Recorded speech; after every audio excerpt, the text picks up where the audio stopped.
Genèse chapitre 9, je vais lire du verset 18. Voici ce que dit la Bible. Les fils de Noé sortirent de l'arche. Les fils de Noé qui sortirent de l'arche étaient Sem, Cham et Japheth. Cham fut le père de Canaan.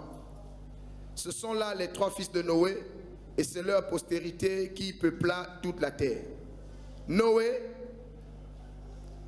commença à cultiver la terre et planta de la vigne. Il but du vin, s'enivra et se découvrit au milieu de sa tente. Cham, père de Canaan, vit la nudité de son père et il le rapporta dehors à ses deux frères. Alors Sem et Japheth prirent le manteau, le mirent sur leurs épaules, marchèrent à reculons et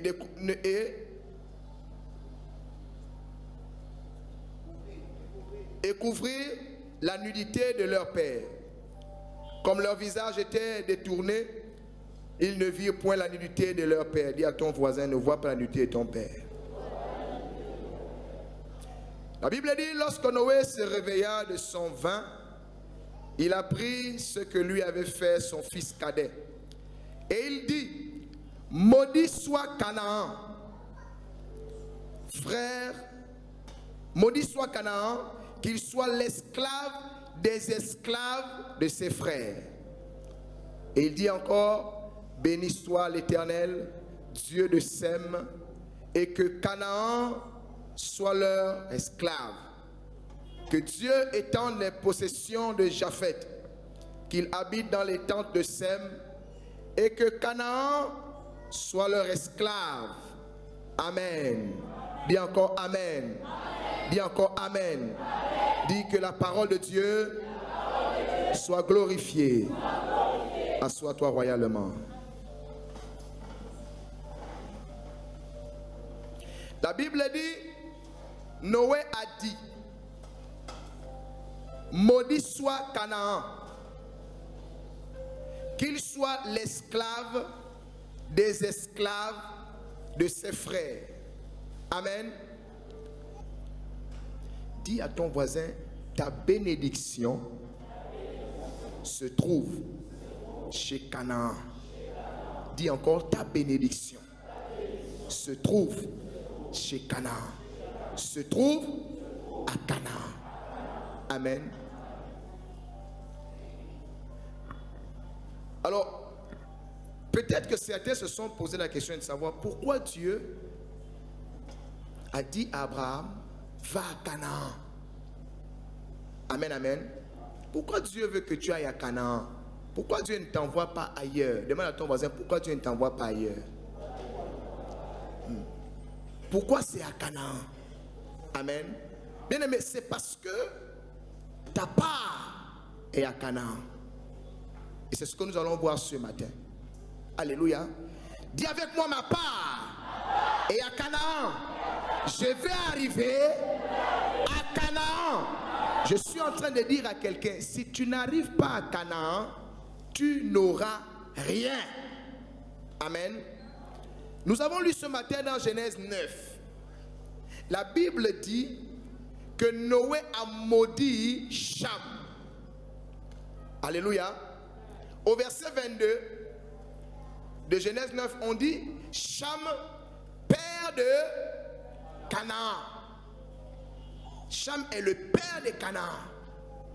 Alléluia. Et tu vas comprendre pourquoi est-ce que Dieu va dire à Abraham, va à Canaan. La Bible dit, lorsque Noé, au verset 24, suivez dans vos Bibles, au verset 24, lorsque Noé se réveilla de son vin, il apprit ce que lui avait fait son fils cadet. Et il maudit. Et il dit, maudit soit Canaan, qu'il soit l'esclave des esclaves de ses frères. Donc Noé a maudit Canaan, il a maudit Cham. Alléluia.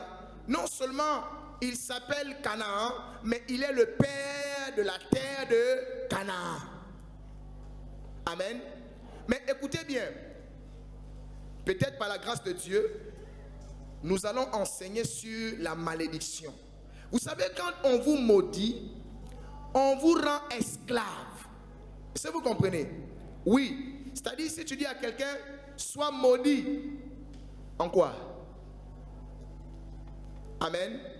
Alors, quand tu dis à quelqu'un, sois maudit, il faut faire suivre la malédiction. Par exemple, tu dis à quelqu'un, sois maudit, tu ne feras rien de ta vie. Donc, quand quelqu'un vous maudit, il ferme un endroit de votre vie. Et quand quelqu'un vous bénit aussi, il ouvre un endroit de votre vie. Et cela est réservé seulement à des autorités. Amen, amen. Oui, c'est pourquoi vous allez voir, quand Dieu dit, il bénit Adam et Ève, il dit, soyez bénis. Est-ce qu'il s'arrête? Non, il ne s'arrête pas. Il dit, soyez bénis. Après, il commence à proclamer la parole de bénédiction. Il dit, soyez féconds, multipliez, assujettissez, dominez.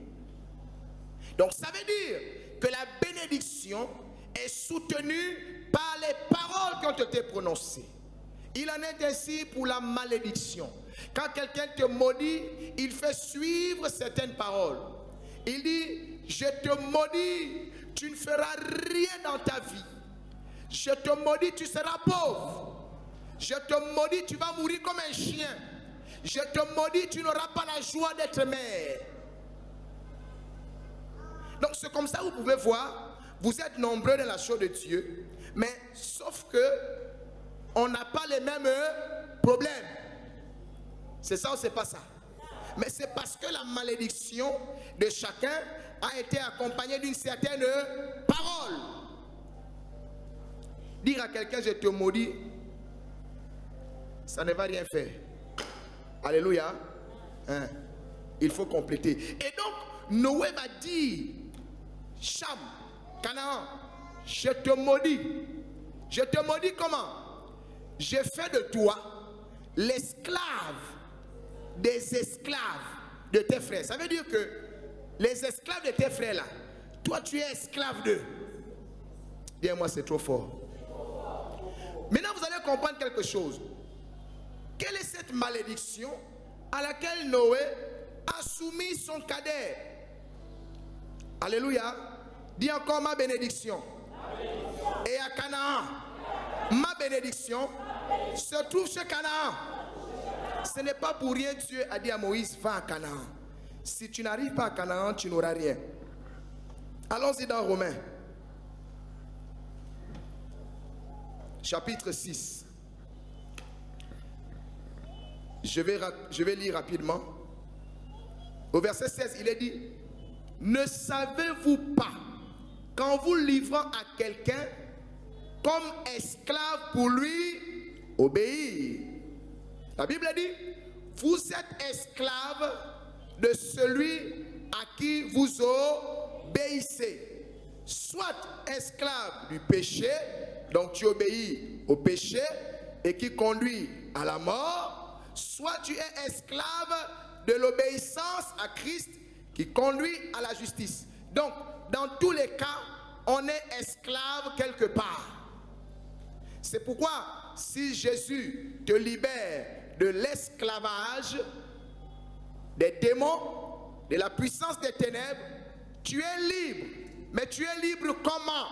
Tu n'es pas libre pensant que tu peux faire ce que tu veux. Non, tu es libre à l'égard des ténèbres, mais esclave de Jésus. C'est pourquoi ceux qui pensent que Jésus m'a libéré, je vais faire de ma vie ce que je veux, tu ne peux pas faire de ta vie ce que tu veux. Si tu es libéré quelque part, tu deviens esclave autre part. C'est pourquoi la Bible dit, soit tu es esclave du péché, donc de la désobéissance. C'est pourquoi vous voyez certaines personnes continuent de désobéir parce qu'ils sont soumis à la désobéissance. Amen. Mais il y a d'autres aussi. Ils sont déjà affranchis. Amen. De la désobéissance et du péché. C'est pourquoi vous voyez, ils s'abstiennent du péché. Et comme ils s'abstiennent du péché, ils obéissent à Dieu, quand tu obéis à Dieu, et si tu fais ce que tu veux, mais puisque tu ne fais pas ce que tu veux, donc tu es esclave de Jésus. Maintenant, si tu ne veux pas être esclave de Jésus, tu seras forcément esclave du péché et de Satan. C'est l'un ou l'autre. Il n'y a pas le milieu. Tu n'as rien dans cette affaire. Soit tu appartiens à Dieu, soit tu appartiens au diable. Il n'y a rien à faire. Dis à ton voisin, soit tu appartiens à Dieu, soit tu appartiens au diable. Maintenant, tu veux savoir de qui es-tu l'esclave? Regarde à qui tu obéis. Si le péché est tellement fort dans ta vie, tu es esclave du péché, donc tu es esclave du diable. Mais si tu marches loin du péché et que tu obéis à la parole de Dieu, tu es esclave de Jésus. Donc Dieu t'a franchi du diable pour faire de toi son esclave. Amen, amen. Alors pourquoi je vous le dis? Vous devez savoir, la Bible dit, vous êtes esclave de celui à qui vous obéissez. Donc l'esclave obéit à son maître. Bien-aimé, c'est une loi. Tout ce qui est à l'esclave appartient au maître. C'est la raison pour laquelle Dieu va dire à Cham et il va dire à Canaan que toi tu es soumis à Sem, à sa postérité, à la postérité de Japheth. Toi tu n'as rien. Donc tout ce qui est à toi, c'est pour eux. Parce que tout ce qui appartient à l'esclave appartient au maître. Si tu travailles, si tu as l'argent, cet argent, ce n'est pas toi qui utilises, c'est ton maître. C'est pourquoi on ne dit plus j'ai les mains percées. Amen, amen. Dans tous les cas, les mains seront toujours percées. Soit les mains sont percées pour servir à la gloire de Dieu, soit les mains sont percées pour servir à la sorcellerie de ta famille. Donc tu dois choisir. Tu perces les mains pour qui? Demande à ton voisin, tu veux percer les mains pour qui? Vous avez souvent entendu ça, non? J'ai les mains percées. Mais les mains sont toujours où? Percées. Les mains de Jésus resteront éternellement percées. Amen. Je suis venu dire à quelqu'un ce matin, soit tu es esclave de Christ, soit tu es esclave du diable. Mais l'esclave ici est soumis. Il ne fait pas ce qu'il veut. Rien ne lui appartient.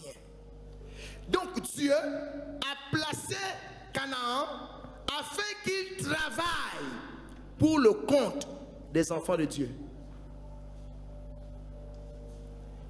Ton esclave, il doit travailler pour toi. Il doit te servir sans discuter. L'esclave sert le maître sans discuter. C'est la raison pour laquelle si tu ne croises pas Canaan, c'est Canaan à qui a été donné l'ordre de te servir. Tu vas te pointer sur une autre terre. La terre va dire, moi je n'ai rien reçu. Amen. Oui. Toute chose est soumise à la parole de Dieu. Si Dieu a dit, Canaan, tu es esclave, ça veut dire, tu dois obéir et tu dois servir mes enfants. C'est pourquoi on a dit, béni soit le Dieu de Sem.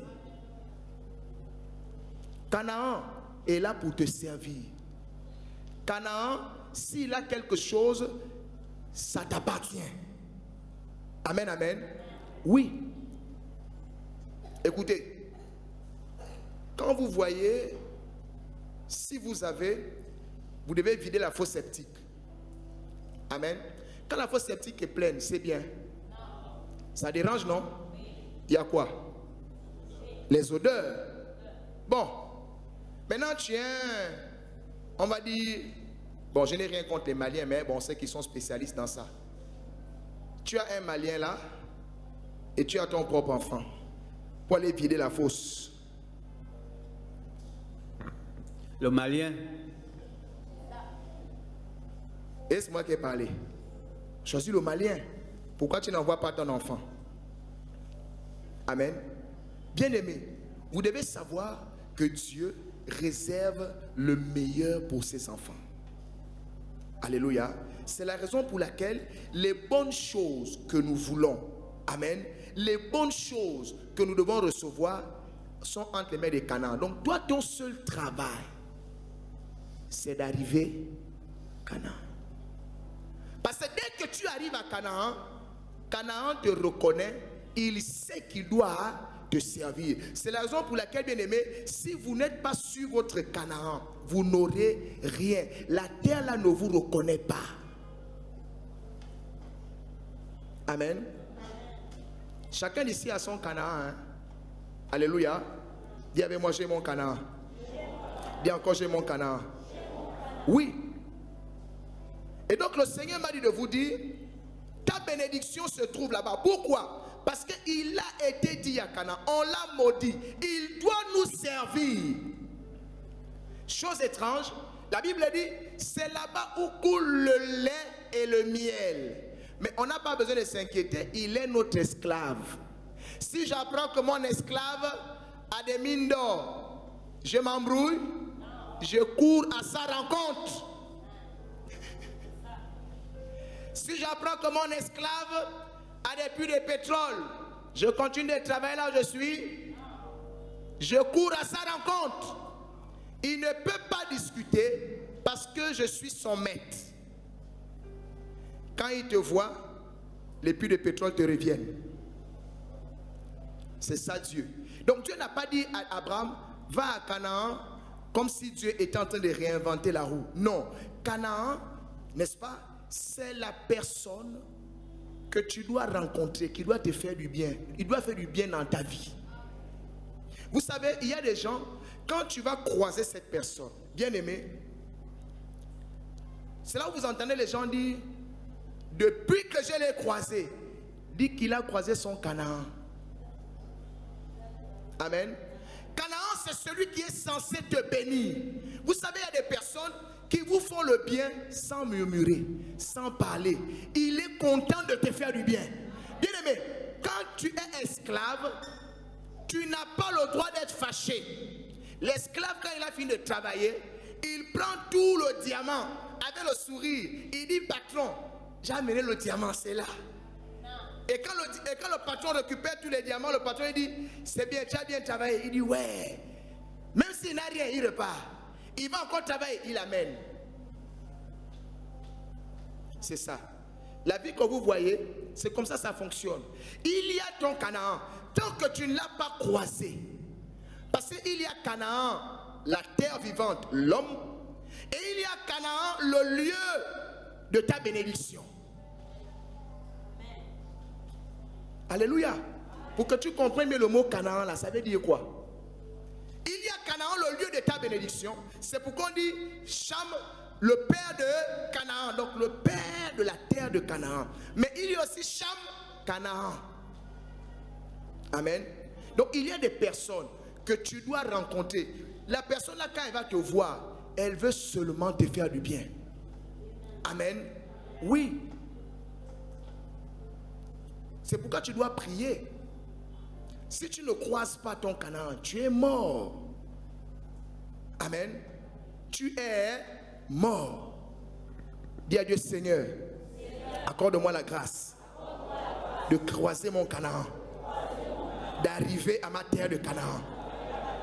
Bien aimé, il y a des lieux, c'est ton Canaan. Depuis que tu as mis les pieds dans ce quartier, dans cet arrondissement, dans cette province, frère, ça roule. Pourquoi? Parce que Dieu sait que tu es arrivé sur ta terre. Le maître ne force pas avec l'esclave. Il lui a été donné de te servir. C'est pourquoi il y a des endroits quand tu arrives, tout d'un coup ça s'ouvre. Pourquoi? L'esclave a reconnu son maître. Quand toi tu vois Jésus, tu fais comment? Tu te prosternes et tu l'adores, tu le sais. C'est pourquoi quand tu arrives à ton Canaan, bien-aimé, ça s'ouvre. Et tu commences à dire, oh mon Dieu, vraiment depuis que je suis arrivé ici, tout marche. C'est ton Canaan. Donc, dans ce programme, il est question d'entrer dans ta percée. Ça veut dire quoi? De rentrer en connexion avec ton Canaan. Que ce soit le lieu que ce soit la personne. Parce que la terre là ne va pas s'ouvrir pour te donner les choses. Amen. Il faut quelqu'un qui est sur cette terre, qui a déjà travaillé, et quand tu arrives, la personne te dit, ah mais, est-ce que ça te dirait d'être ma femme? Oh. Et quand tu regardes, c'est comme tu voulais. Le lait et le miel. Bien aimé, quand Dieu parle du lait et du miel, c'est pas n'importe quoi. Amen, amen. Tu étais partout. Toutes les personnes qui venaient te proposer, te faire la proposition, tu regardes, c'est des mandjangos. Dis avec mon nom de Jésus. Abat les mandjangos. Abat les mandjangos. Oui, bien aimé. Mais cette fois-ci, tu es arrivé dans une terre. Mais quand tu regardes, tu penses même que le frère blague. Non, il ne blague pas. C'est Canaan. Tu dis, ça ne m'est jamais arrivé. Le lait et le miel. Quand je vois là, est-ce que c'est vraiment moi? Il dit, madame, c'est toi que j'ai choisi. C'est toi que j'attendais. Pourquoi? C'est ça les œuvres de Dieu. Amen. Je vous ai dit la dernière fois, Ruth maudite parce que c'est une Moabite. Amen. Mais comme elle s'est accrochée à Dieu, au Dieu de Naomi, Dieu l'a conduit d'abord dans le lieu. Dis-moi le lieu. Elle est allée dans le champ. Parce que quand tu dois rencontrer Canaan, la personne, tu dois la rencontrer dans Canaan, le lieu. Donc ta bagarre, c'est d'abord de trouver le lieu. Quand tu as trouvé le lieu, tu verras Canaan, la personne. La Bible dit que Ruth est arrivée dans le champ. Or, ce champ-là, c'était Canaan, le lieu. Maintenant, il fallait attendre Canaan, la personne. Et c'est là où Boaz se présenta. Quand il a regardé, Boaz, je vous dis, la Bible dit, c'était quelqu'un élevé en dignité. C'était quelqu'un de grand. Amen, amen. C'est comme si toi, on te prend des madouakas, des akébés ou des cocotiers, ou sans niveau, sans rien, mais ménagère, sale, bizarre, en tout cas bizarre. Et puis tout d'un coup, tu rencontres un prince. Il jure que c'est toi. Bien aimé, le prince là, ça représente le lait et le miel. La Bible dit quand elle est arrivée, Boaz regarde. Il sent que, oh, est-ce que c'est les femmes qui manquent à Boaz? Et moi, je dois rencontrer mon Canaan. Et Ruth elle-même, quand elle a vu ce monsieur, elle n'a pas cru. Parce que non seulement c'est un juif, il était interdit aux juifs de se mettre avec des étrangers. Alléluia. Mais quand Dieu permet que tu arrives à ton lieu de Canaan et rencontrer Canaan, bien aimé, la loi se brise. Et Ruth est devenue la femme de Boaz. Et mieux, elle est l'ancêtre de Jésus. Donc, le programme dans lequel nous sommes là, vraiment, si tu rates, non, franchement, si tu vois quelqu'un qui est à côté de toi et puis tu le vois pendant ce programme, il sèche, la prochaine fois, change de place. Hein? Voilà, change de place. Il ne faut pas vous asseoir à côté des gens comme ça. Amen, amen. Oui. Donc, si tu ne veux pas être frustré, si tu t'assois quelque part et que ton voisin sent que, ah, frère, tu as raté déjà même un dimanche, moi je change de place. Amen, amen. Bien aimé, les choses de Dieu sont déjà programmées. Ce que toi tu as à faire, c'est de te connecter au Seigneur. Il y a des églises qui sont pour toi le lieu de Canaan. Ouais. Et donc, Dieu permet que je t'ouvre les yeux pour que tu comprennes ce qui va se passer. Ce qui va se passer, c'est que Dieu va te conduire dans un environnement. Des fois, Dieu peut permettre que tu perdes un travail parce qu'il est un autre endroit. C'est pourquoi il ne faut pas dire à ton voisin, ne reste pas à Charan. Il ne faut pas rester à Charan. Il y a des boulots qui sont pour toi Charan. Il y a des endroits où tu loues, c'est Charan. Ne là-bas. Le pire, c'est que il y a des gens, tu es encore dans la maison familiale. Bien aimé, tu fais quoi là-bas? Même ton ancêtre Abraham a compris que je ne peux pas rester à Charan. Alléluia. Lève-toi et va à Canaan. Sinon, tu n'auras rien. Amen, amen. Oh, je suis là dans la maison de... En tout cas, c'est le terrain familial. C'est Charan. Tu as vu qui sur cette terre-là prospérer? Dis à ton voisin, quitte. Va. Sors. Tu n'as pas confiance à Dieu? Oh, je paye tout cadeau. On me donne tout cadeau. Mais c'est comme ça que tu vas pas évoluer. Ces cadeaux-là, hein, qui t'aveugle. La Bible dit quoi? Qu'elle est présente aveugle les yeux des justes. Donc, au lieu de voir Canaan, tu vas t'arrêter là maintenant parce que, allez louer, parce que tu es paresseux. On va voir ça tout à l'heure. Les choses qui empêchent à plusieurs d'entre nous d'arriver à leur Canaan. Alléluia. Oui. Donc, ne sois pas triste si Dieu te fait perdre un travail. Peut-être que le travail là, c'est Canaan, c'est Charan. Cet endroit-là, c'est Charan. Il y a des choses que Dieu va faire. Il va, peut-être tu es dans un quartier et tu sens que non, là-bas, ça ne va pas. Le propriétaire, l'environnement, tu n'as pas la paix. Tu sens qu'il faut partir, mais tu es là coincé, bien aimé. Quitte à Charan. Il ne faut pas avoir peur. Amen, amen. Abraham est quitté et Dieu l'a conduit à Canaan. Je suis en train de dire à quelqu'un, c'est Dieu qui va te conduire à Canaan. Il y a des églises, tu es là dedans. Amen, amen. Tu es là, tu persévères. Bien aimé. Bien aimé. Peut-être que c'est Charan. Il faut quitter. Il faut aller à Canaan. Amen, amen. Ce que je vous dis là, c'est sérieux. Tu savais ça? Acclame le Seigneur.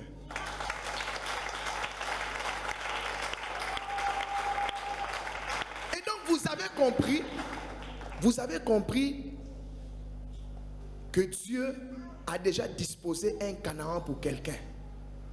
Amen, amen. Il y a un endroit qui t'attend. Ta prière, c'est que Dieu te révèle cet endroit-là. Ce quartier où tu dois habiter. Ce lieu où tu dois travailler. Et cette personne que tu dois rencontrer. Amen. Il y a des patrons avec qui vous allez travailler. Amen. Il ne va jamais t'élever. Pourquoi? Parce que ce patron-là, ce n'est pas à Canaan. Amen. Canaan se trouve à Canaan. Canaan se trouve toujours à Canaan. La Bible dit que quand Abraham est arrivé à Canaan, il a trouvé les Cananéens. Alléluia. Celui qui doit te bénir se trouve à Canaan. Et son nom c'est Canaan. Parce qu'il a reçu l'ordre de te servir. C'est comme ça que tu arrives dans un endroit, tu vas remarquer que aussitôt on commence à te promouvoir. Tu commences à recevoir les promotions. Amen. On te donne la voiture. On te fait du bien. Pourquoi? Parce que tu es arrivé à ta terre d'accomplissement. Et tu as rencontré la personne que Dieu a mandaté de te faire du bien. Alléluia. Il y a des relations dans lesquelles tu es. Bien aimé, tu n'es pas dans le bon topo. C'est pourquoi tu es en train de forcer. Celui que tu forces là, est-ce qu'il a reçu l'ordre de Dieu de te servir? Amen. Oui. Là c'est chaud, hein. Quand tout le monde prend la position pour bien réfléchir. Il n'y a pas de relation là. Je ferme la parenthèse. Amen, amen. Il ne faut pas les gens vont aller se battre ici après. Je suis simplement en train de dire, si tu rencontres Canaan, cette personne te fera du bien. Vous savez, nous allons voir maintenant les différents obstacles. Amen. Ta bénédiction, certes, se trouve à Canaan ou chez Canaan. Mais tu dois savoir qu'il y a deux grands obstacles. Dis avec moi deux obstacles. Sinon, deux guerres. Dis avec moi deux guerres. Il y a deux guerres qu'il faut mener. Vous allez comprendre pourquoi. La première guerre, et nous allons parler uniquement de la première guerre aujourd'hui. La première guerre, c'est la guerre, c'est combattre contre toi-même. Et ce n'est pas une guerre qui est facile. Combattre contre nous-mêmes. Alléluia. Dis avec moi, au nom de Jésus, je vais me challenger. Je vais me challenger. Je vais me challenger. C'est pourquoi Jésus dit, celui qui veut entrer dans le royaume, si ton bras est une occasion de chute, coupe. Tu as vu quelqu'un couper son propre bras? C'est vous qui entendez, vous pensez que c'est facile. Ce n'est pas facile. Il y a des choses qu'il faut supprimer. Le problème, c'est que c'est toi qui dois supprimer. Mais toi, tu vas prier pour que Dieu supprime. Dieu va te dire non. La loi et les prophètes disent, c'est toi qui dois supprimer. Oh non, j'attends qu'il me dise c'est fini. Non, il ne va pas te dire c'est fini. Si tu dois bouger, que tu es convaincu que ce n'est pas ça, tu dis, monsieur, Amana. Est-ce que vous comprenez? Le problème, c'est que tu n'as pas le courage. Maintenant, c'est ta peur-là qui te joue des tours. Et tu restes là. Amen. Tu es dans un travail où toi-même tu sens que comment? Depuis là, on ne nous paye pas. Mais tu as espoir. Parce que tu entends maintenant, le diable te dit non. Il est écrit, la foi vient de ce qu'on entend. Ce qu'on entend vient de la parole. La foi, tu fais m'assurer les choses qu'on espère. On va te payer, espère. Je paye la maison comment? Tu es venu faire du bénévolat. Tu as mangé. 8 mois. Acclamons pour les gens qui ont cette foi-là.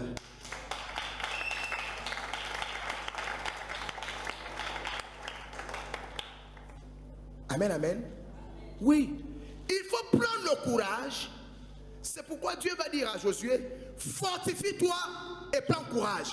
Dis à ton voisin, fortifie-toi. Prends courage. Fortifie-toi. Prends courage. Bien aimé, il y a des choses qui vous font la guerre. Et c'est ce que nous allons voir ce matin. Allons-y, je vais demander à mes lectrices de préparer 1 Pierre chapitre 2, verset 18 et 1 Pierre chapitre 2, verset 11. 1 Pierre chapitre 1, 18, 1 Pierre 2, 11.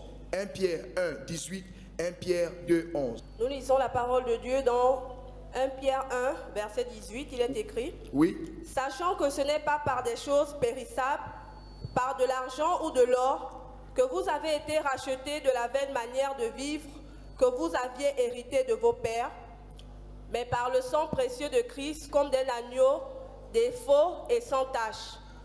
Alléluia. 1 Pierre 2, 11. 1 Pierre 2, 11, il est écrit, « Bien-aimés, je vous exhorte, comme étrangers et voyageurs sur la terre, à vous abstenir des convoitises charnelles qui font la guerre à l'âme. » Amen. Les convoitises font quoi? La guerre à qui? À l'âme. L'âme est dans quoi? Dans le sang. 1 Pierre 1, 18 nous a d'abord dit, sachant que ce n'est pas par des choses périssables, par de l'argent ou de l'or, que vous avez été rachetés de la vaine manière de vivre que vous aviez hérité. Est-ce que tu sais que tu as reçu un mauvais héritage? Amen. Il y a des familles où les gens ne sont pas optimistes. Ça veut dire qu'ils ne sont pas ambitieux. C'est des familles où les gens sont dans le contentement. Les familles où les gens n'ont pas de grands rêves et de grandes ambitions. Tout le monde bricole. Oui, depuis les arrière-grands-parents, on fait toujours un petit commerce. Un petit tas devant la maison, on met une petite table, quelques piments, quelques tomates. La grand-mère est là. Après, elle initie l'enfant. Quand la grand-mère meurt, la mère prend petite table, toujours petit piment, petite tomate. Un commerce qui ne prospère jamais. La mère met l'enfant au monde. L'enfant veut aussi. C'est ce que je connais. C'est petit table, petit piment. Et dans tout ça, là, on fait les enfants. L'enfant que tu fais aussi. C'est comme ça qu'on m'a appris, non? Hein? Toi, tu connais. Allez, va suivre la table. Suivez quoi? On va suivre quoi là-bas? Mais plus que c'est ce que l'enfant a trouvé, c'est ce qui est dans le sang. C'est un esprit. Petite table, petit piment, les petites tomates. Ça n'évolue jamais. Tu as trouvé que en 2000, ils ont commencé, la famille avait le commerce, petite table, petit piment. On était en 2000. Tu viens en 2025, tu vas trouver les petits-fils avec la même petite table là. C'est devenu quoi? C'est un hôtel. Ça, c'est un hôtel déjà. Et ils sont des petits commerçants de génération en génération. Dis avec moi au nom de Jésus. Non, lève-toi, dis au nom de Jésus. Au nom de Jésus, je refuse tout héritage qui me rend petit.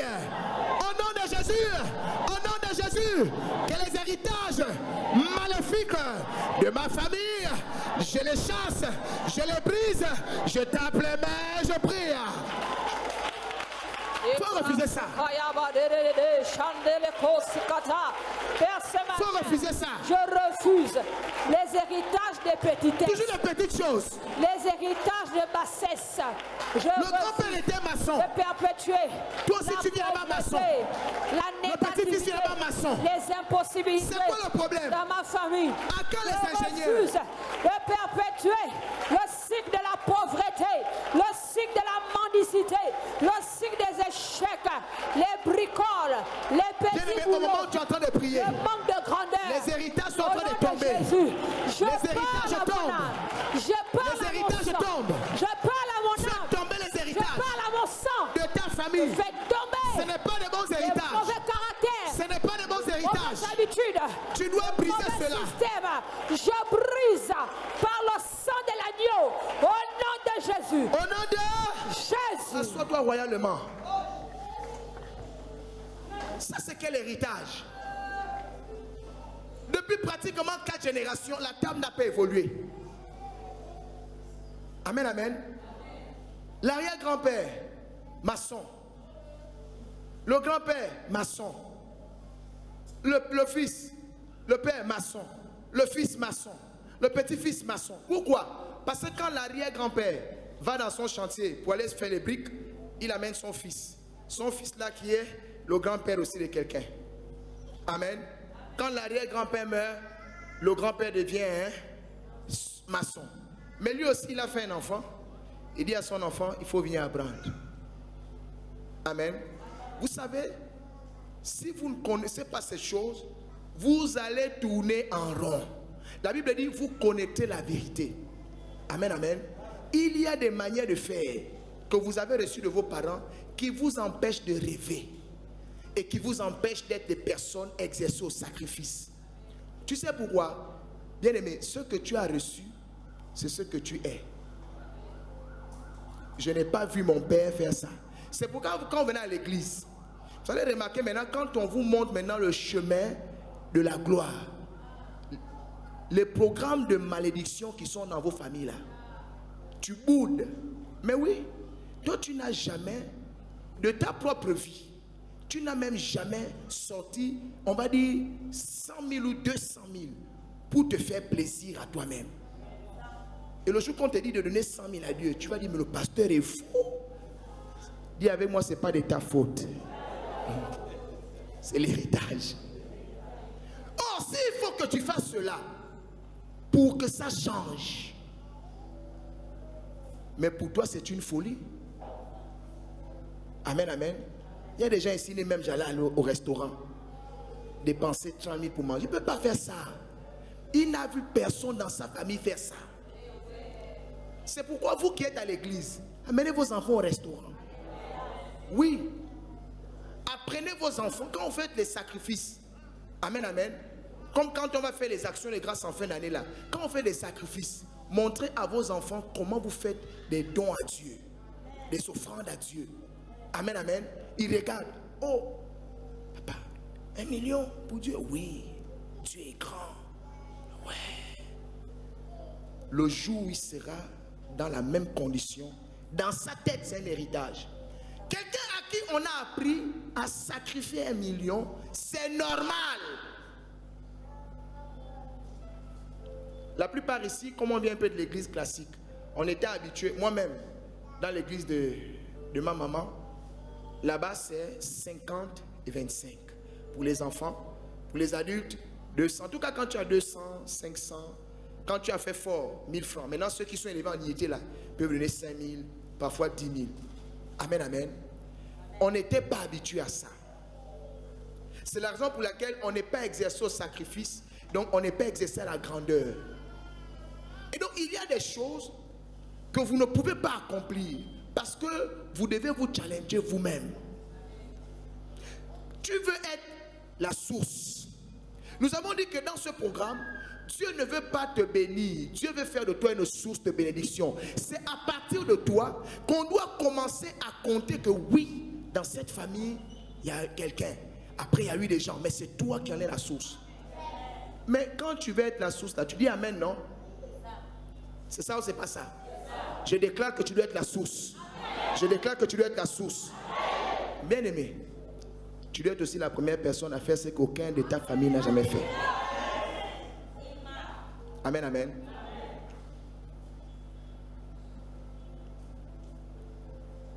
Or, des choses que vous n'avez jamais, on va dire, qu'on ne vous a pas transmises, bien aimé, vous allez vous opposer.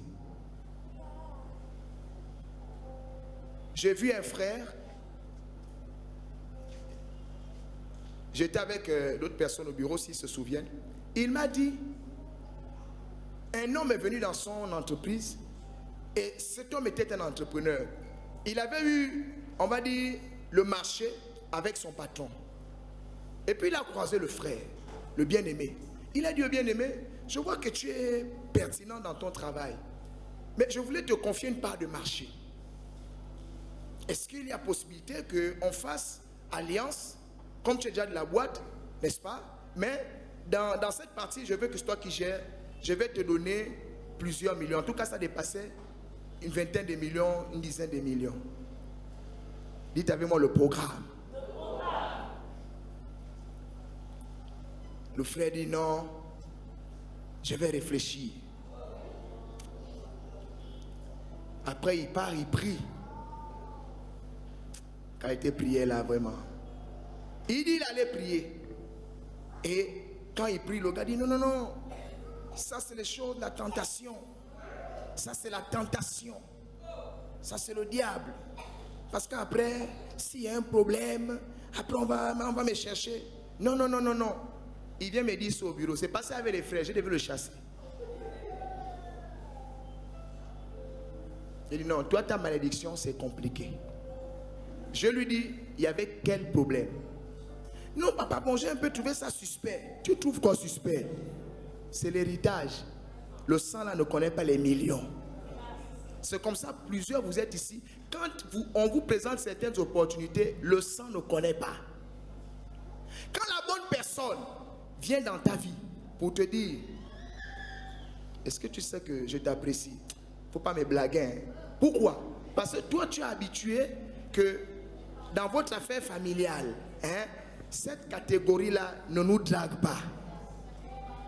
C'est là où ton discernement de malédiction là va agir. Et quand tu arrives à la maison, oh, mais on t'a vu avec machin qui, c'est moi, il veut donner à la loge. Voilà, c'est ça. Tu as vu comment tu as vu la grosse... Pardon, moi, pardon. C'est les sacrifices, c'est ça là. Mais toi-même d'abord, tu as un sacrifice vivant pour la sorcellerie de ta famille. Tu ne t'inquiètes pas de ça. Ta vie n'évolue pas. Donc quand tu as un problème dans ton sang, quand ton âme est déréglée et que tu es propriétaire, c'est-à-dire que tu es héritier d'une certaine malédiction, une certaine manière de vivre, si tu n'es pas violent, ça ne va pas marcher. Si vous voulez savoir que vous serez la source, soyez les premiers à faire ce que personne n'a jamais fait dans ta famille. Le problème, c'est que quand on te demande de faire ça, tu dis maintenant, tu as ton sens. Dis-moi le sens. Le pasteur là croit qu'il peut m'avoir. Amen, amen. Oui. Bien aimé, rien de grand n'arrive sans un grand sacrifice. C'est pourquoi Jésus dit, tu veux rentrer, coupe ton bras. Si tu n'es pas capable toi-même de prendre la tronçonneuse, de te cisailler le bras, ton bras va rester avec toi et tu ne vas pas rentrer dans le royaume des cieux. Si tu ne prends pas l'engagement de te battre contre tes mauvaises habitudes, les habitudes de votre famille là, vous êtes dans les petites choses. C'est pourquoi vous qui êtes dans les relations amicales là, faites attention. Les mauvaises compagnies corrompent les bonnes mœurs. Il y a des amitiés, tu ne vas jamais évoluer. Pourquoi? Parce qu'ils te contaminent l'héritage de sa famille. Et il y a même des personnes, depuis que tu t'es mise avec cette personne, bien aimé, la petitesse commence à devenir ta part. Toutes les fois que tu as un grand projet, la personne va te dire, ah Joe, tu sais, faut éviter, hein. Faut aller doucement, faut pas forcer. On force quoi? Amen, amen. La Bible dit, tout est possible à celui qui croit. C'est pourquoi les chrétiens, pour la plupart, vous n'avez pas la foi. Toi, ce que tu crois, c'est que rien ne marche. Tu es content d'affirmer, rien ne marche dans ma vie, mais tu as déjà dit, mais là tu veux qu'on fasse quoi? Homme de Dieu, rien ne marche dans ma vie, mais tu as déjà confessé ça. Maintenant on fait quoi? Quand tu veux que ça marche, commence d'abord à croire que tout va bien. Ce n'est pas parce qu'il y a des difficultés que ça ne peut pas marcher. Dis à l'homme de Dieu, je suis confronté à quelques difficultés. C'est pourquoi je suis venu auprès du Seigneur. Je sais qu'il a une solution pour moi. Mais ne viens pas. Que rien ne marche. Ma vie là, je ne comprends pas. C'est comme si je suis maudite. Tu as déjà dit ça. Maintenant, on fait quoi? Un célèbre homme de Dieu du nom de Kenneth Hagin disait, chaque fois qu'il devait exercer le ministère de guérison dans la vie d'une personne, il dit, s'il te trouve que toi dans ton esprit, tu es convaincu que tu vas mourir, il ne prie pas pour toi. Toi-même tu es déjà convaincu que tu vas mourir. Maintenant lui va faire quoi? Même Jésus, pour guérir un malade, il te demande, est-ce que tu crois que je peux le faire? Jésus veut savoir si tu crois que toi-même tu peux être guéri. Vous savez pourquoi plusieurs vous n'êtes pas guéris? Tu ne crois pas d'abord. Tu veux essayer. Avec Dieu on n'essaye pas. Soit tu crois, soit tu ne crois pas. Et donc le problème que vous avez, c'est justement les héritages de vos familles. Amen.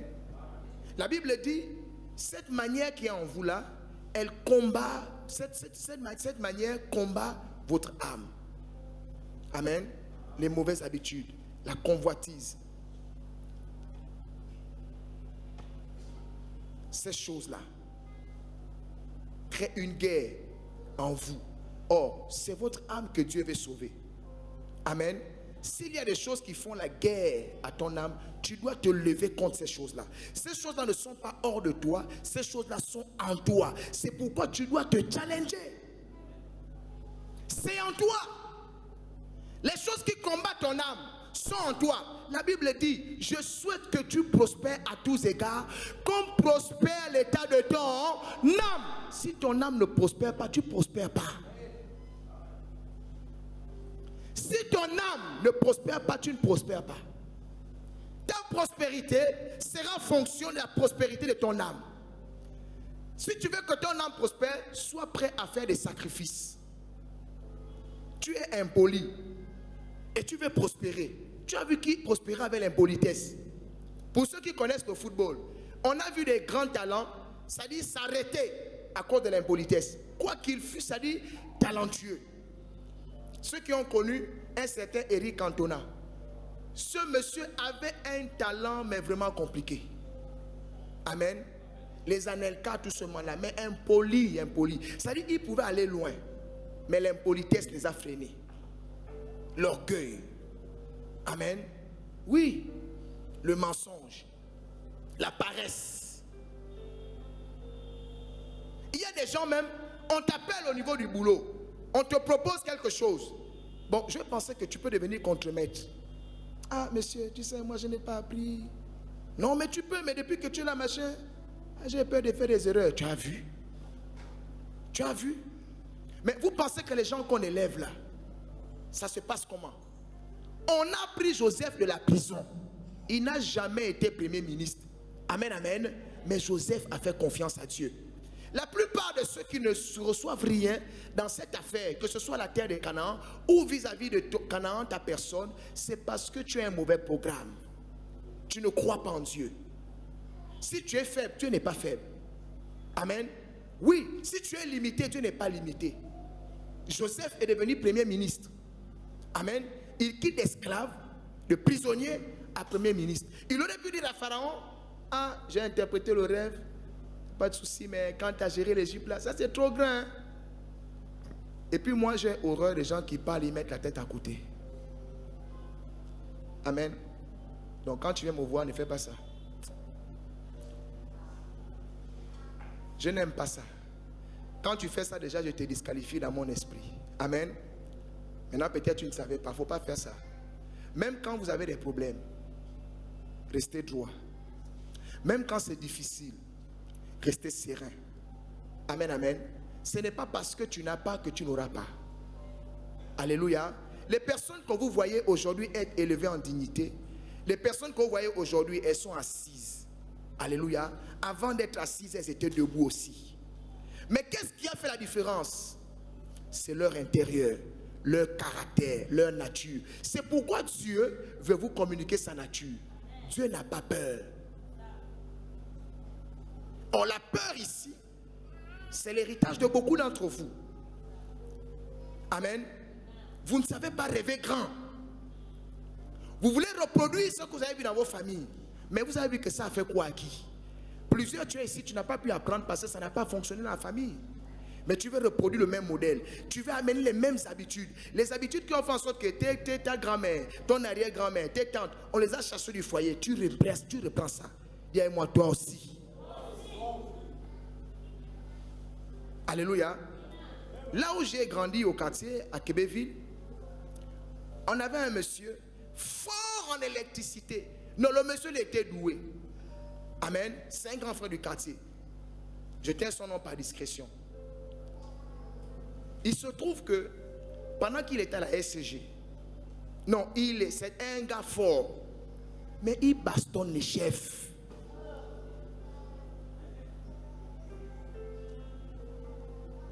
Amen, amen. Donc, quel est le comportement qui est en toi qui fait en sorte que même quand tu vas rencontrer Canaan, que tu ne rentres pas en possession des choses que Canaan doit te donner? C'est ton caractère. Et le caractère que tu as là est dans ton sang. Et ce caractère influence ton âme. L'âme est le ciel des émotions. Quand tu es déjà attaché à ça, bien aimé, tu vas faire des choses, en fait, tu n'es même pas surpris. C'est ce que tu es. Une opportunité se présente, tu as peur. On demande, qui peut diriger? C'est comme ça, vous voyez, j'ai fait la remarque à plusieurs ici. Tu arrives à une réunion dans l'église, tu t'assois au fond. Tu as vu l'esprit du fond. Tu montres que tu es humble, tu n'es pas humble. Ce sont tes grands-parents qui sont en train de parler en toi que non, tu sais, non, il faut être humble. Ce n'est pas de l'humilité, ça. Tu arrives, les places sont vides. On ne t'a pas dit non, c'est réservé. Tu t'assois au fond. Dis avec moi au nom de Jésus. Esprit du fond. Esprit du fond. Je te chasse. Oh. Tu veux montrer que tu es humble. Tu dois combattre ces choses-là. Alléluia. Oui. Tu es avec ta copine. Vous êtes en train de vous balader. Et un monsieur vous arrête. Tu es tellement mangé que tu dis au monsieur, non, moi, faut pas ma copine. Parce que dans ton esprit, tu estimes que cette qualité, ce n'est pas bon.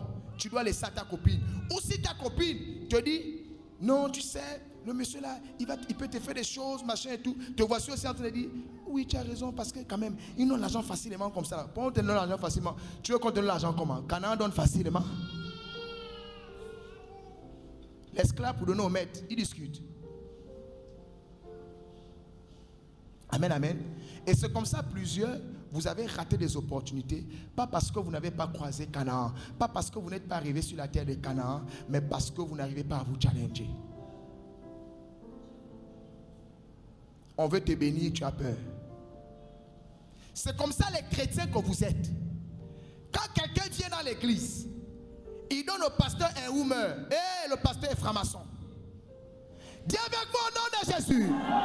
Esprit de la bassesse, esprit de la pauvreté, comportement du village, héritage maléfique, je te chasse, je te chasse, je te chasse, je te chasse, je tape les mains, je prie.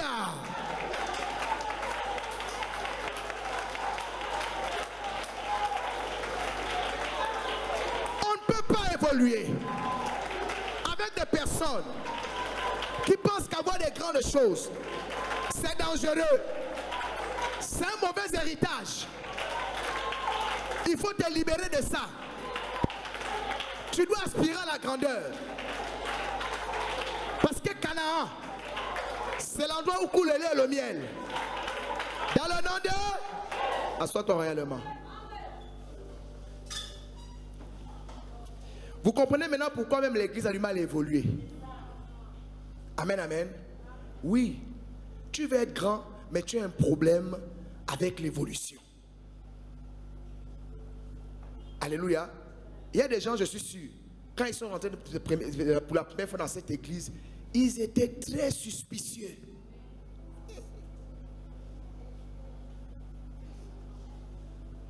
On y prie. Il dit qui? J'observe d'abord, c'est pas normal.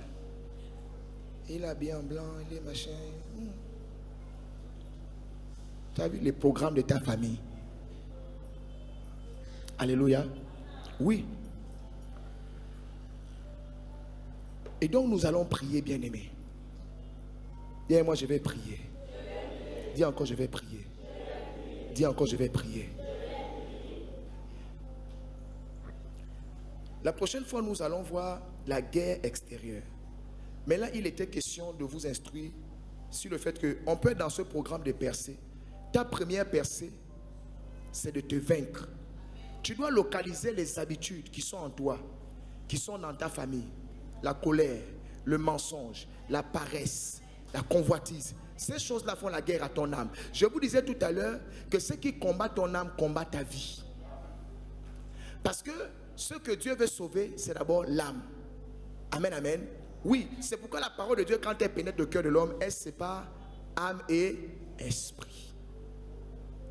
Elle juge les sentiments de l'âme, du cœur. Amen, amen. Oui.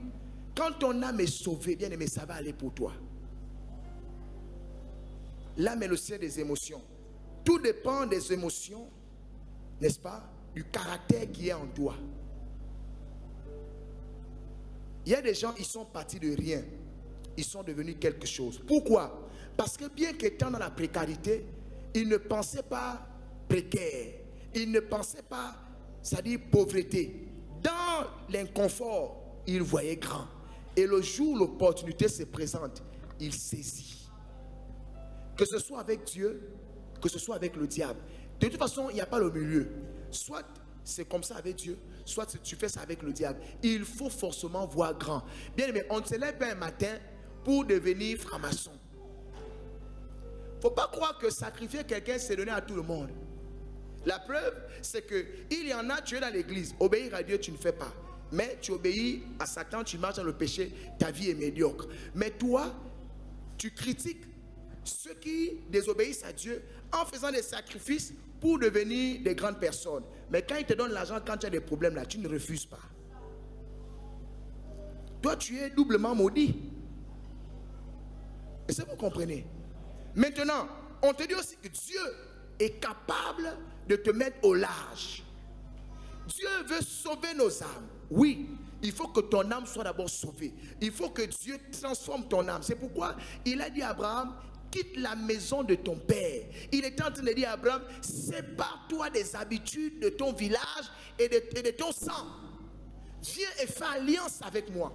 Quand tu vas faire alliance avec moi, je vais te transformer de l'intérieur. Et quand tu vas arriver à Canaan, tu vas prendre possession de Canaan. Non seulement pour toi, mais pour tes enfants.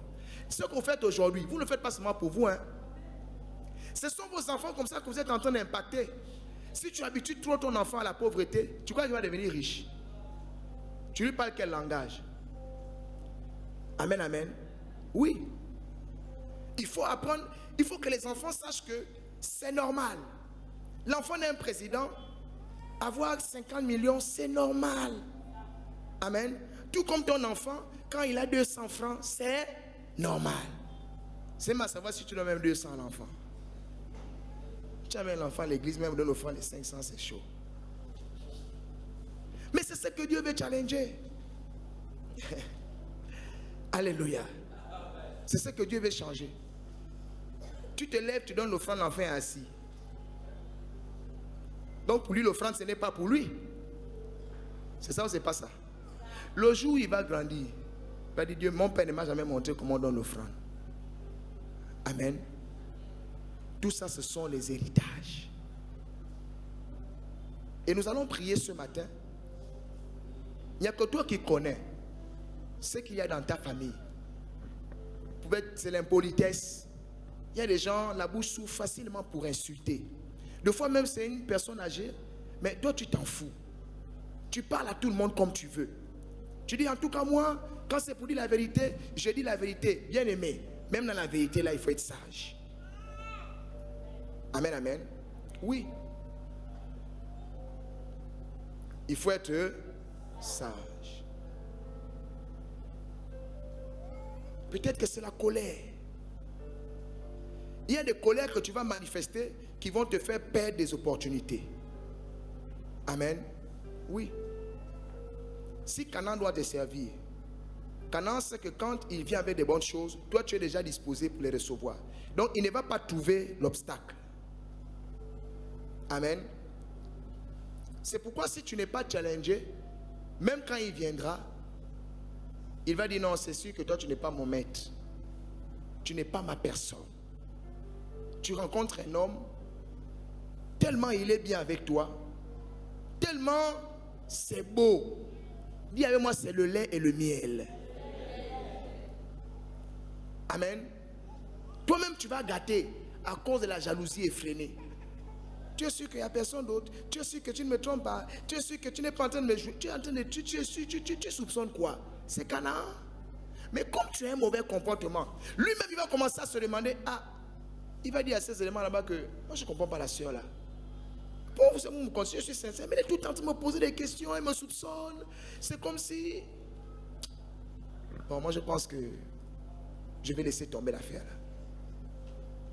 Maintenant, celui qui te fait du mal, qui te trompe, qui ne te donne rien, qui te chauffe, il te chauffe un gorille. Deux fois même il finit de te chauffer, c'est toi qui prends encore 500 de ton commerce de piment pour lui donner pour prendre au taxi. Lui là tu ne soupçonnes pas. Il y avait moi tout.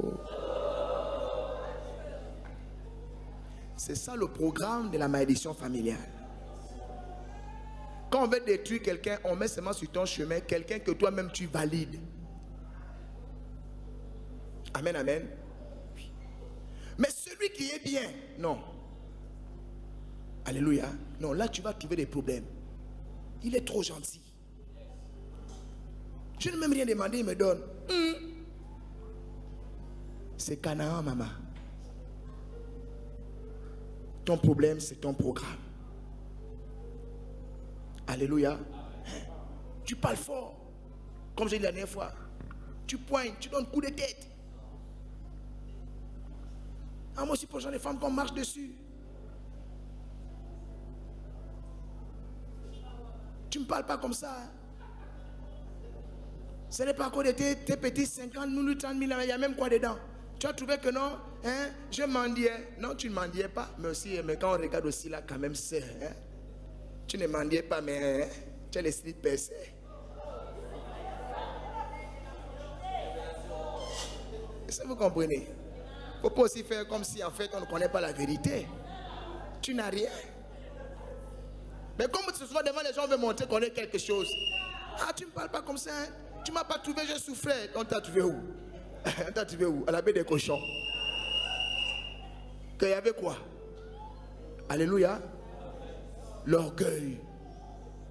On ne peut pas me dominer. Canaan va fuir. Amen. À la limite, je vais même vous dire mieux. Je ne suis pas sûr que Dieu permette que tu croises Canaan si tu n'es pas transformé. Parce que pour croiser Canaan, il faut faire alliance avec Dieu. Plusieurs, vous venez à l'église. L'église, par ricochet, n'est-ce pas, de facto, c'est déjà un Canaan pour tous ceux qui entrent. Amen. Mais quand tu rentres dans Canaan, bien-aimé, il faut faire alliance avec Dieu. Amen. Du moins, je t'entends dire, il faut faire alliance avec Dieu. C'est pourquoi on vous prêche Jésus. Quand vous l'acceptez comme Seigneur et Sauveur personnel, et vous acceptez de marcher dans ses voies, Jésus maintenant vous prend comme il a pris Abraham. Tu étais à Charan, au cocotier, il t'enlève, il t'amène peut-être en Zion. Amen. Parce qu'il sait que là-bas, tu vas rencontrer ta personne. Parce qu'il sait que là-bas, tu vas rencontrer la personne qui va te connecter dans un bon travail. C'est comme ça que Dieu fait. Alléluia.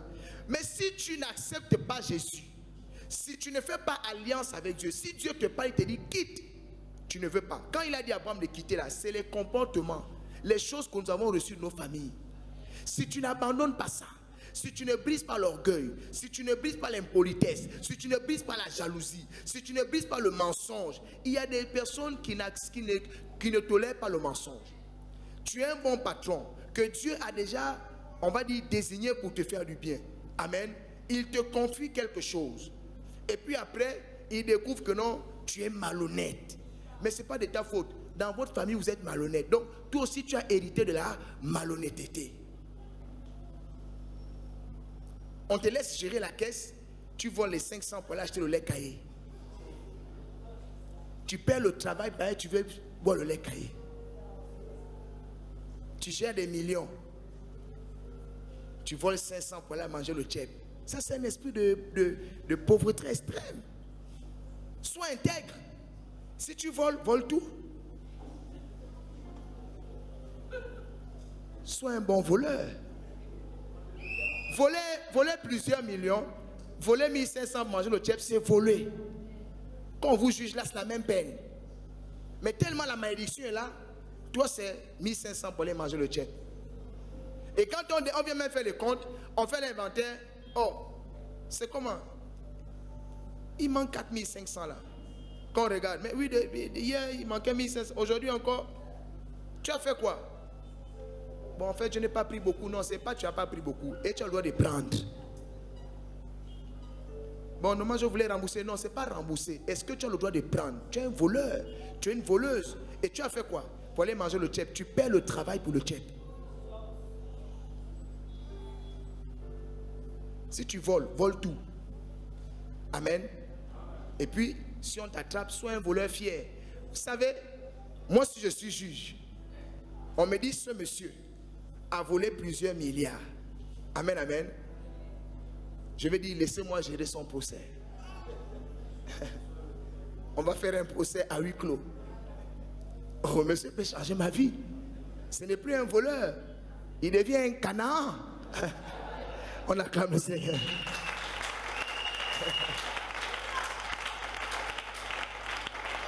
Et on t'amène. Il a volé combien? Il a volé 5000. Mais je vais te donner 5 ans d'emprisonnement ferme. Amen, amen. Oui. Alors ce matin, j'aimerais que tu regardes qu'est-ce qui dans ta vie? La peur, le mensonge. Quel est le caractère? Souvent, parfois, on te le présente. On te fait des remarques à ce sujet. Mais tu refuses. Tu dis on t'accuse. Tu sais que tu as volé, mais tu ne veux pas qu'on te dise que tu es voleur. Tu sais que tu es menteur, mais tu refuses qu'on te dise que tu es menteur. Bien-aimé, toute vérité que tu n'acceptes pas demeure dans ta vie. Et ça peut être un héritage qui va t'empêcher de prospérer. Parce que Dieu lui-même, il sait qu'il va t'amener à un endroit. Et si seulement il se trouve que ce truc-là est toujours là, tu ne vas pas prospérer. Amen. Ça peut être la paresse. Dieu veut peut-être te conduire à un endroit où tu seras béni. Mais sauf qu'à cet endroit, tu vas devoir être vigoureux, travailleur, travailleuse. Mais la paresse. Le monsieur te met dans sa maison. Tu dors jusqu'à midi. Une femme qui dort jusqu'à 10 heures. Midi, 13 heures. Elle sort de la maison. Elle va acheter les Nike. Si c'est pour manger les Nike, il n'a pas besoin d'une femme. Amen, amen. Oh non, mais j'étais fatigué une fois. Deuxième fois, j'étais fatigué. Le linge est là entassé. Ça sent. Tu prends, tu trempes. Après, maintenant, il y a même déjà les poissons dans l'eau où tu as trempé le linge. Il y a déjà les poissons dans l'eau où tu as trempé le linge. Le poisson fatigué d'être poisson sent que non, j'ai trop duré poisson, il devient maintenant l'asticot. Tu ne laves pas.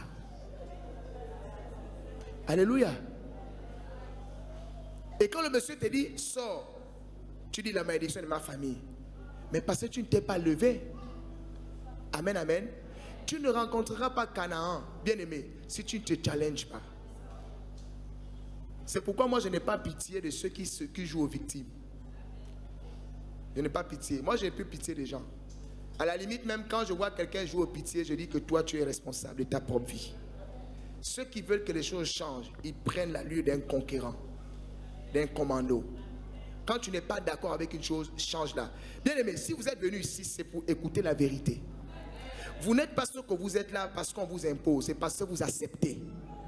Tu sais très bien que ce que tu fais n'est pas bien. Change. Personne ne réussit avec ce comportement. Que ce soit dans le foyer, que ce soit dans le travail, personne ne réussit. Tu as des problèmes partout parce que tu as un sale caractère, mais tu ne veux pas le changer. Tu ne réussiras pas. Aucun chef ne veut travailler avec un collaborateur impoli, un collaborateur insoumis, un collaborateur paresseux. On t'a donné un travail, on sait que tu peux le faire en un jour. Tu prends une semaine, tu mets l'entreprise en retard, tu te justifies. Depuis qu'on t'a embauché, tu es tout le temps que malade, au lieu de te lever. Tu veux venir justifier ta malédiction au travail. Mais j'étais quand même malade tous les jours. Tous les jours tu es malade. Lève-toi. Amen, amen. Dans ce monde-là, il n'y a pas de place pour les paresseux. Il n'y a pas de place pour les nonchalants. Il n'y a pas de place pour les négligents. Il n'y a pas de place pour les peureux. Bien-aimé, Canaan, il faut conquérir. Mais tu dois commencer par toi-même. Tu dois conquérir ton âme. Tu dois délivrer ton âme des mauvais héritages. Oh, l'orgueil. Ton patron te parle, tu regardes ton patron dans les yeux. Tu as quel souci? C'est ton chef. Lui, il peut changer ta vie. C'est pourquoi tu n'évolues pas. C'est pourquoi on ne t'épouse pas. Canaan ne va pas venir te prendre. Et tu ne vas même pas arriver là où il est. Alléluia. C'est pourquoi tu as besoin de prier ce matin. Et je sais que ce n'est pas facile de se challenger. Est-ce que tu es capable ce matin de faire face à tes mauvais comportements? Est-ce que tu les connais d'abord? Non, tu ne peux pas les connaître parce qu'on te dit, tu te fâches. Ça ressemble à quoi? Si on te dit que, ah, toi tu mens beaucoup, hein, et tu sais que tu mens, tu dis qui? Pourquoi tu me te demandes, tu te fâches? Pourquoi tu te fâches? Un menteur qui se fâche quand on dit qu'il ment, vous trouvez ça comment? Ou toi-même tu vas admettre ça dans le secret. Amen, amen. Oui. Dis avec mon nom de Jésus. Ce matin, je vais me challenger. Je vais me challenger. Je veux maintenant que tu te lèves. Je veux que tu te lèves et tu dises au nom de Jésus. Je ne t'entends pas. Dis avec moi, mon âme. Mon âme. Mon âme. On va prier. On va prier. Tu te calmes. Tu te calmes. Tu écoutes. Tu écoutes. Tu obéis. Tu obéis. Pas de résistance. Pas de résistance. Je ne conjugue pas avec toi. Je ne conjugue pas avec toi. Avec tes mauvais comportements. Avec tes mauvais comportements. C'est pourquoi. C'est pourquoi. Au nom de Jésus. Au nom de Jésus. Au nom de Jésus. Au nom de Jésus. Ce matin. Ce matin. Je vais me challenger. Je vais me challenger. Je vais me challenger. Je vais me challenger. Je veux que pendant que tu pries, que tu te déplaces. Yeah. Amen. Amen. Et pendant que tu te déplaces, dans l'esprit, déplace-toi prophétiquement De telle sorte que dans ton esprit, tu es en train de prier et tu es en train de marcher aussi vers l'endroit où Dieu t'attend, Alléluia. vers ton Canaan. Amen. Et pendant que tu pries, tu te déplaces. La salle est grande. Yes. Alléluia. Amen. Ne sois pas crispé. Rabba Je veux que tu fasses une prière Alléluia. qui va porter du fruit. Amen. Alléluia. Shada. Dis avec mon nom de Jésus. Au nom de Jésus. Quand je demande de taper les mains, il faut taper les mains. Vous savez, quand vous priez en tapant les mains, de l'autre côté, ça fait comme des bombes. Ça Yes. fait exploser. Mashadaya. Tes mains que tu tapes là, ça fait comme si une cavalerie était en train d'assiéger le camp des ennemis. C'est pourquoi quand on demande de taper les mains, il faut suivre l'instruction du Seigneur. Amen. Dis avec mon nom de Jésus. Au nom de Jésus. Je me libère Je me libère de toute servitude de toute servitude que j'ai héritée que j'ai hérité de ma famille. de ma famille. Au nom de Jésus. Au nom de Jésus. Je me libère. Je me libère. Je me libère. Je me libère. Je me libère. Je me libère. De toute servitude de toute servitude que j'ai hérité j'ai hérité de ma famille. de ma famille. Je tape les mains, je prie. Rakaba subraindeleko satayaba. Shekerebebebe. Librai sundeleko.